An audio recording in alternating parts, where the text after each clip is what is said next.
एक बार एक महात्मा अपने कुछ शिष्यों के साथ एक गांव से गुजर रहे थे।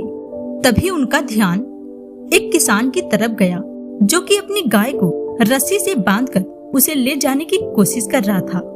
वह किसान अपनी पूरी ताकत के साथ उस गाय को अपनी तरफ खींच रहा था और वह गाय भी किसान को अपनी तरफ खींच रही थी। तब उस महात्मा ने अपने शिष्य से पूछा, अब तुम बताओ, यहाँ किसने किसको बांध रखा है?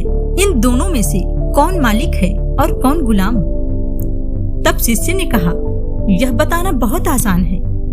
यहाँ साफ साफ दिख रहा है कि किसान ने गाय को बांध रखा है, क्योंकि किसान जहाँ भी चाहे गाय को खींचकर ले जा सकता है।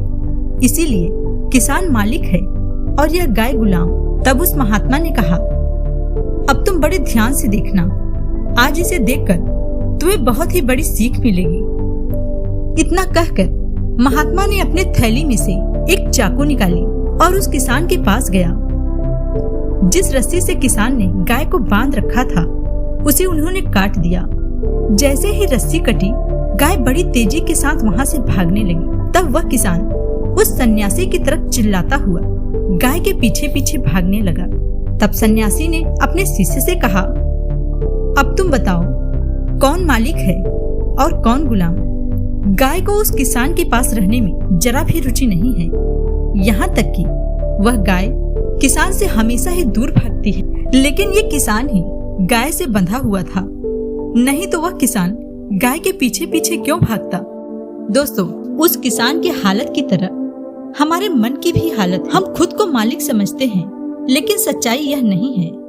सच्चाई यह है कि हम मालिक नहीं हैं, बल्कि हम मन के गुलाम हैं, जिन चीजों के बिना हम रह नहीं सकते हैं। लेकिन मालिक तो वो सभी चीजें हैं जिनके बिना हम बिल्कुल भी नहीं रह सकते। जाने अनजाने में हम सभी मानसिक विकृतियों को अपने जीवन का हिस्सा बना रखा है।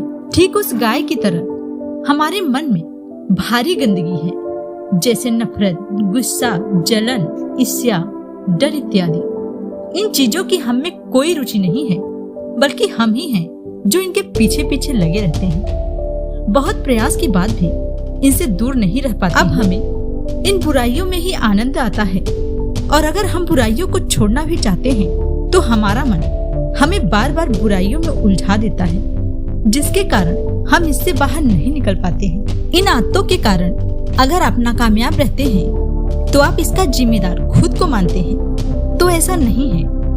इन सभी का जिम्मेदार हमारे खुद के विकृत विचार हैं। हमारे विचार हमारी जिंदगी को बनाते हैं और बिगाड़ते भी हैं। आज आप खुशी हैं या दुखी, यह सवाल अपने आप से जरूर पूछिएगा। अगर आप थोड़ी गंभीरता से सोचेंगे तो आपको पता चलेगा कि आपकी सफलता या असफलता का जिम्मेदार आप स्वयं हैं। हम जैसा बीज बोएंगे वैसा ही फल प्राप्त करेंगे, फिर वह बीज चाहे जिसका भी हो।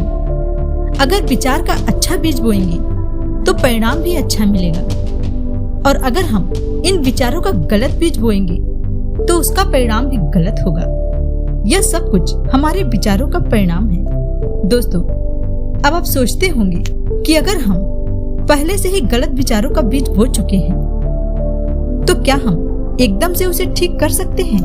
तो इसका जवाब है बिल्कुल भी नहीं। बस हम अपने प्रयास से इसके प्रभाव को कम कर सकते हैं, और हम ये प्रण ले सकते हैं कि हम इस मन रूपी खेत में हमेशा अच्छे बीज बोएंगे, ताकि आने वाले समय में सही परिणामों की फसल प्राप्त कर सके। दोस्तों, अब हम जानेंगे कि हमारे दुखों, असफलता का और नकारात्मक विचारों का मूल कारण क्या है। तो इसका मुख्य कारण है अपने विचारों के प्रति सजग न होना, खुद के किए हुए कार्यों का विश्लेषण न करना। हमारे इस अवचेतन मन में लगभग 20,000 विचार हर रोज आते हैं। इनमें से कुछ विचार नकारात्मक होते हैं, जो हमारे मन पर नकारात्मक विचारों का प्रभाव डालकर उसे कमजोर करते हैं। पर अगर हम थोड़ा सजग होकर सही कार्य करें तो इससे हम बच सकते हैं। लेकिन यह सब हम एक दिन में बिल्कुल भी नहीं कर सकते।